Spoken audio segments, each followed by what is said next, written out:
The major highlight of this weekend was that this was going to be the debut race for Ethan Everett, an 18-year-old driver who's been under the wing of National Racing.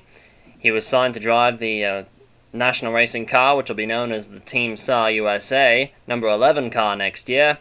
And his weekend started off quite well, winning both the Junior Series race and the Lights race here at this track. And the Master Cup race, so far, his weekend hadn't gone too well, won the qualifying race. But there was an infraction with his car post-qualifying, which was sort of interesting, because it didn't appear in first practice, and it didn't appear in final practice. So, car number 21 will be allowed to start the race, but the officials wiped his qualifying times, and I really don't think that matters much, because he qualified 37th. So whatever infraction there was on that car didn't seem to be helping him too much. Anyway, Dan, off to you. Thank you, Lance. The Clutch Pole Award goes to Drew Eisenman in car number 31. Right off is re-signing for this team. Eisenman will be back in car 31 next year. However, one thing he won't be doing is leading into the first corner, because here comes Lauren Roth in the 39 car diving on the inside, getting a way better start than Eisenman. Lewis Kingston and Gary Edwards essentially disappearing back there. They started on the outside of the front row, outside of the first two rows. Palmer Styles brings the 34 car down the pit lane. Styles stay going south before it even starts. He didn't even get across the line yet. Here comes Lauren Roth in the 39 car, but here comes Chris Johans to zoom on the inside and take the lead on the end of the first lap. Also on the end of the first lap was the first caution flag. Joseph Howard in the 17 car is going to get a rude awakening. Here comes Julian Nasova and Mike Whitmore forcing it 4 wide with Marcus Leonard. Whitmore and Nasova push up the track, get into Howard. Howard spins the car. He saves it, hits the side of Ross Peterson, who hits David Krikorian, and Krikorian goes into the inside wall. We're going to have another look at this. DK gets the worst of this here. And this has been sort of emblematic of Krikorian's year. He's been into several incidents not of his own doing. In fact, I can't even recall an incident that he's been in that's been of his own doing. DK has had a bit of a rough year, but fortunately he will be back in that 9 car because he has shown some brilliance. Here's Gary Edwards, who is running 11th at the end of the first lap, and he's coming out of the pit lane. And there goes the engine under yellow flags. So that's got to be awfully embarrassing for that team. Edwards, the first car to drop out of the race. Palmer Styles in the 34 car. He finally joins the race, and on the restart, he dives into the pit lane, leaving everybody a clean lane on the inside to run. Very courteous of Palmer. Roth leads the field. Roderick in second. Pliskin in third. Great run so far this year from Pliskin. So Roderick having a good run there. On the end of the first lap, Chris Johans in the 22 makes a dive into the pit lane to maximize fuel strategy. Car number 24 has only been on the grid once before this season in Joliet when Kurt Walker won. However, ever since that, the number 24 Nemoto hasn't been on the grid since the team booted Walker out of the car and put Matthias Taub, the Swedish driver who took pole at the Karjala Grand Prix, in this car for, we believe, the rest of the season, except for the final 2 races. And Taub having a very strong run. He's running up front with his teammate Tyrone Stanley. The third Camelot Racing car, Dan Klezel, didn't even get to start the qualifying race due to engine failure. Camelot Racing recently announced that all 3 of its current drivers, Stanley, Walker, and Klezel, will not return to the team for next season. Tony Durbin makes a move on the inside of Kurt Pliskin, coming down the back straightaway. You do see one car up there in the distance. I'll get to that in a minute. Durbin completes the pass on Pliskin and takes the lead. That car in the distance is Chris Johans. And this is going to be a bit of a problem because Johans does have a bit of a reputation for being a moving chicane when being lapped. Ethan Everett, we talked about earlier, he's making his debut. The 18-year-old driver turned 18 basically this weekend. Made his TM Lights debut, won the race. TM Junior Series debut, won the race. First qualifying race, won. And controversy following qualifying here meant that he had to start at the back of the field, but that really didn't matter much because he qualified 37th. Whoa, Everett way out of shape there. He's doing very well so far, and about lap 35, he's already worked his way up to 20th, or thereabouts, as he's battling there with teammate Ryan Araki and dispatching him quite easily. Everett so far a fantastic weekend, looking for a win here. Kendall Worthington is driving the 7 car after Chris Allen was suspended a week for his driving in Australia. And Kendall Worthington, he's not doing as good of a job as Everett. However, he does have an excuse. This is his first weekend with the McAllister Motorsports team. He hasn't had enough time to gel with them, and he's really not doing so well under pressure. So Worthington running 34th at the moment, but he does have a legitimate excuse for doing so. He's battling Dale Roswell there. Kendall Worthington is contending for the Team Junior Series Championship and might be in the Master Cup Series next year. Here's Matthias Taub running in third. There is Durbin and Eisenman getting around Chris Johans after, well, a lot longer than it should be taking. Johans insisting on not moving out of the way. Here's Taub trying to get by Johans. He's going to complete the pass coming into turn 3, and it's going to do nothing but waste his time at this point. Chris Johans, his reputation preceding him as being a bit of a moving chicane today. Alan Hodges, on the other hand, the points leader coming into this race, is way back in 31st. Hodges having a disaster of a weekend, especially when both of his teammates have pretty much blown him into the weeds. This is really the first weekend, I think, all season that Hodges has been outpaced by both Mike Whitmore and Scott Stoidler, both of whom are running around the top 20 area. The Rainsford sisters running in the top 15 at the moment. Neither of them are fans of the track here at Twin Ring Motegi. Here's somebody who'll probably be loving this track is Alonso Tosia. In car number 65, of course, the team booted Manny Brown out of this car to put Tosia in. And Tosia, he drives the number 130 car in the Team Junior Series, and he's having a very good season there. And that's probably why he's going to be driving for the new Squadra Corsa team in the Master Cup Series next year. He's having a fantastic run so far, running inside the top 10. Looks like all the backing that this team is getting from STS, which owns Corsa, is really, really helping. Here's Chris Johans continuing to cause trouble with the leaders. He's making a move around 2 cars at the same time. It's a fantastic passing maneuver, but the thing is that some people think he shouldn't even be there right now. The officials weren't too pleased with Johans following this, but they didn't do anything about it. Here's Alexis Rainsford running inside the top 10 in 6th, and looky there, there's Ethan Everett in car number 21. Here we are on about lap 40, and here's Everett poking around inside the top 10. I think it's lap 45, actually. Everett making a move around Brian Sendak, move himself up into the 7th position, and Everett having a fantastic run. I cannot state this enough. This kid's still in high school, and here he is running with the best of them. There is Rainsford and Eisenman right in front of him. Everett thinks about working with his teammate on the outside because that's also the faster lane around, but then he decides to drop to the inside and get around Drew Eisenman. He intends on racing him. Well, it appears that Everett might even be in contention for the win if he keeps this up.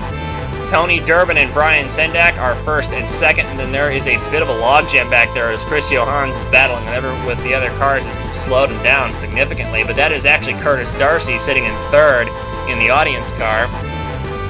Great runs for Darcy and for Sendak. Sendak, of course, will be driving for the Team Star USA team next year. Here goes Ethan Everett around Drew Eisenman. These two have been having a fantastic battle. And now Everett sets his sights in on the number 29 car of Curtis Darcy. Everett continuing a very strong run out of the early in the race. However, Tony Durbin has not actually been dislodged from the lead since very early on.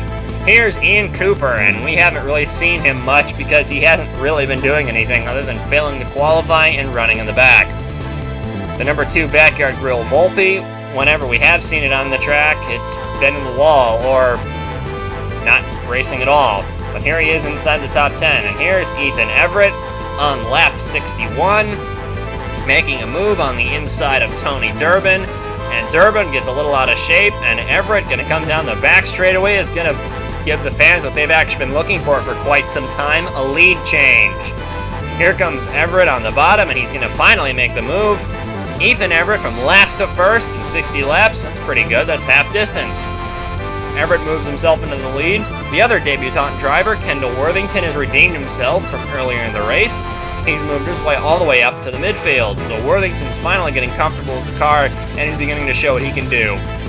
Fantastic run so far for Worthington, seeing as he's totally unfamiliar with the car or with the team. Here we are on board with Brian Sendak. There's Palmer Stiles. They put him a lap down. Stiles very considerate when it comes to letting the leaders through. Not providing much of a contest for them at all, however, he ends up blocking them up anyway. Chris Johans on the 22 car. He's still a lap down, but he's still racing with the leaders as if he's racing for the win here. Don't quite understand that. Palmer, though, just lets everyone through, but Matthias Taub gets stuck behind him. I think Taub figures that Palmer's going to use the gray way up there on the top, but that would mean Palmer would have to come to a standstill. Durbin would fight Ethan Everett to get the lead back there. You notice Alexis Rainsford in third. Great run for her here. Durbin makes a move around Everett and takes the lead back. Durbin quite intent on leading the rest of this race. Alexis would not be content with staying in third. She'd want to have a run in Everett and Durbin as well.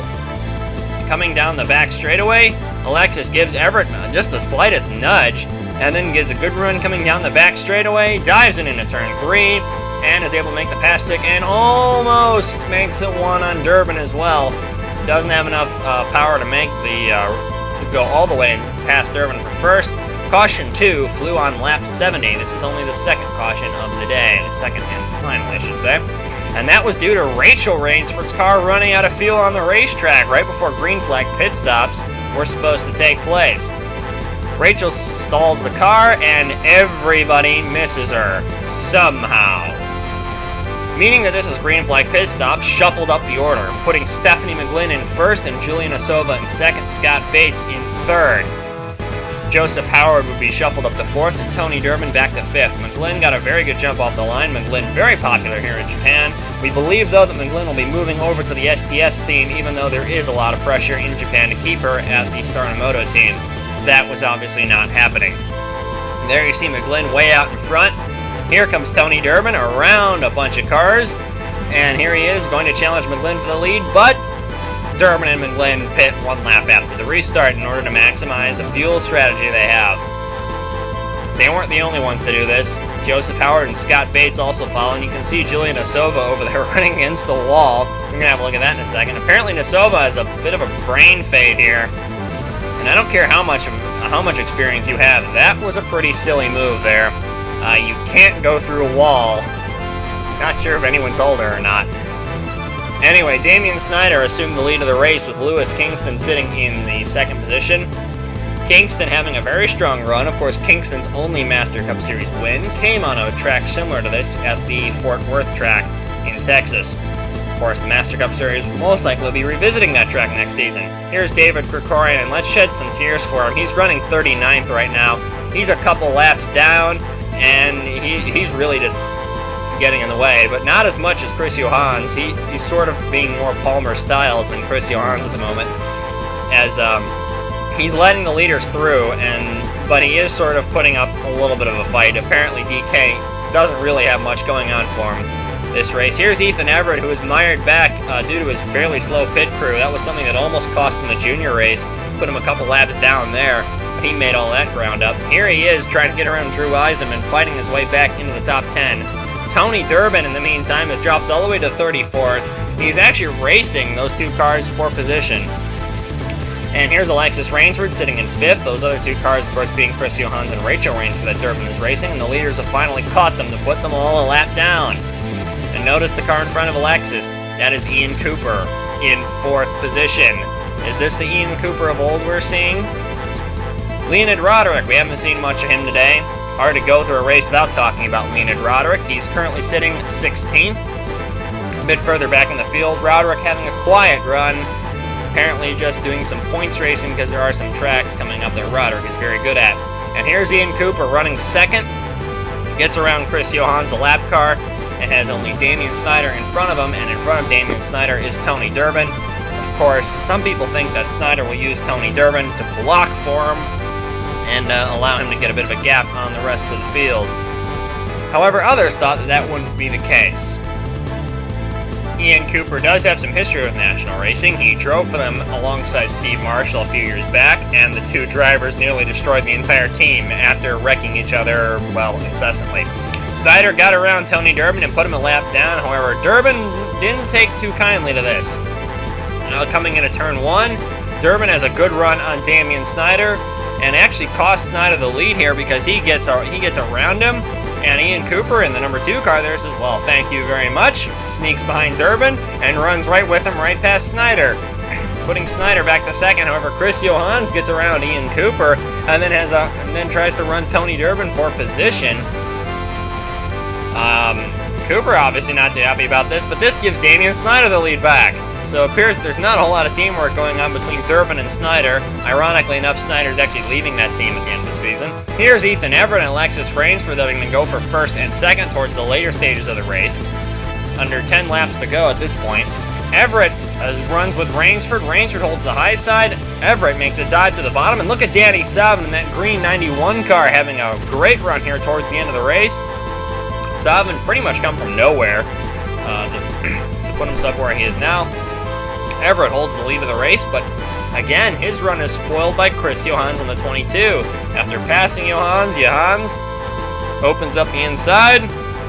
Alexis Rainsford makes a dive.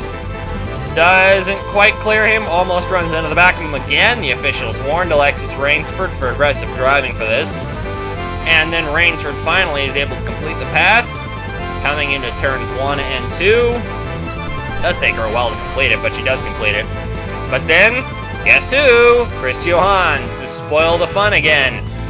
Runs Alexis Rainsford up the track, really out of line at this point. Johans was able to sweep into the lead. Here comes Lewis Kingston in the 84. However, with just 2 laps to go, Johans' pit strategy appears to have worked because Rainsford, Kingston, and Sandoval all had to pit for fuel.